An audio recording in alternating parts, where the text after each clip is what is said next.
देखिए दोस्तों, जो ऑप्शन ट्रेडिंग होती है, ऑप्शन ट्रेडिंग में आपका जो ऑप्शन का प्राइस होता है वो दो चीज़ों से मिलकर बनती है। एक टाइम वैल्यू और एक इंट्रिंसिक वैल्यू।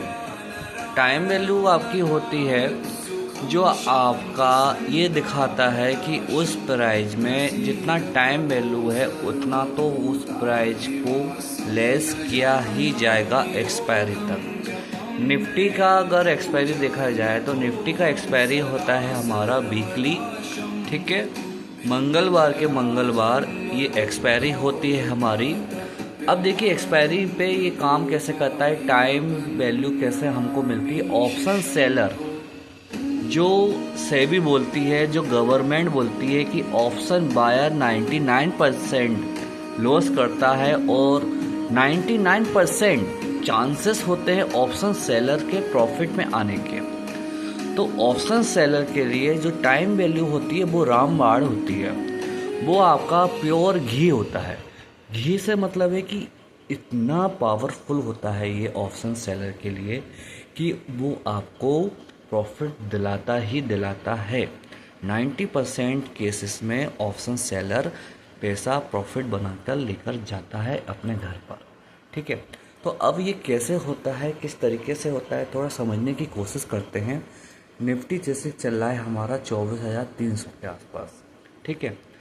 अब ये चल रहा है 24,250 और 24,300 के बीच की रेंज में, ठीक है। अब देखिए, तीन स्ट्राइक प्राइस बनने आपको बताए थे, एक ओटीएम, एक आईटीएम, एक एटीएम, ठीक है। अब जितना हम ओटीएम में जाते रहेंगे हमको इंट्रिंसिक वैल्यू कम मिलेगी, उसमें टाइम वैल्यू ज़्यादा मिलेगी। क्योंकि मैंने आपको बताया था कि ओटीएम जीरो होने के लिए भागते हैं, यानी कि टाइम वैल्यू जितनी है वो सिर्फ टाइम वैल्यू के ही प्राइस आप उसमें पेड कर रहे हैं।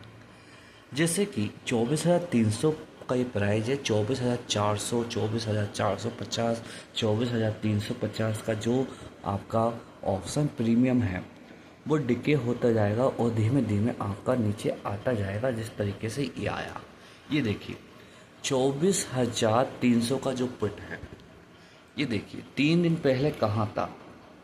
ये देखिए इसका हाई पकड़ते हैं 16 अप्रैल।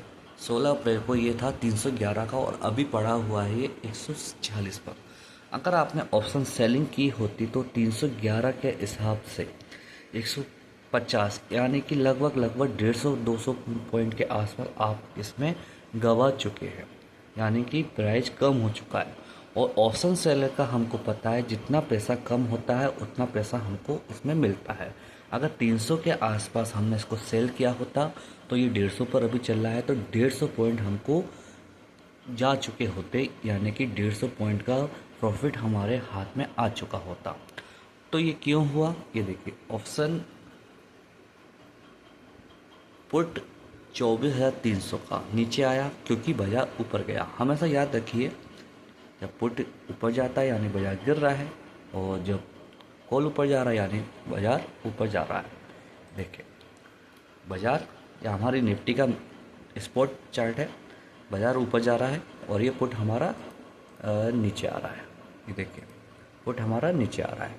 अब ये रेंज में जैसे घुस गया, अब तो ये बात हो गई कि भाई बाजार तो ऊपर नहीं गया, नीचे आ गया, तो पुट अपने आप नीचे आ गया, बिल्कुल आ गया। लेकिन अब इसमें ये देखिए, अब इसमें एक रामबाण क्या होता है। अगर बाजार यहाँ पर आ भी जाता है कल के कल, ठीक है, कल के अगर बाजार यहाँ पर अपने हाई पे, जो हाई इसने मारा, यहाँ पे आ भी जाता है, इस पॉइंट पर हमारे उस पॉइंट पुट की वैल्यू थी 300 रुपये।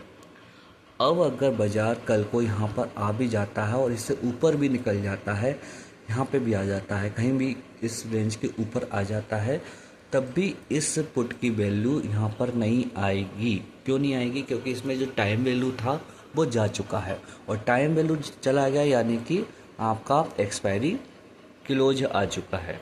यानी कि अब बाज़ार को इस पॉइंट पे आने के लिए, इस पुट को इस पे आने के लिए बाज़ार को कम से कम यहाँ से 500-600 पॉइंट, यानी कि इतना पॉइंट्स ऊपर जाना चाहिए। और एक्सपायरी के लिए बचे हैं सिर्फ 2 दिन, क्योंकि कल है सैटरडे, फिर संडे, मार्केट क्लोज, तो मार्केट जो क्लोज रहेगी उसमें भी आपका ये टाइम वैल्यू काम कर रहा होगा।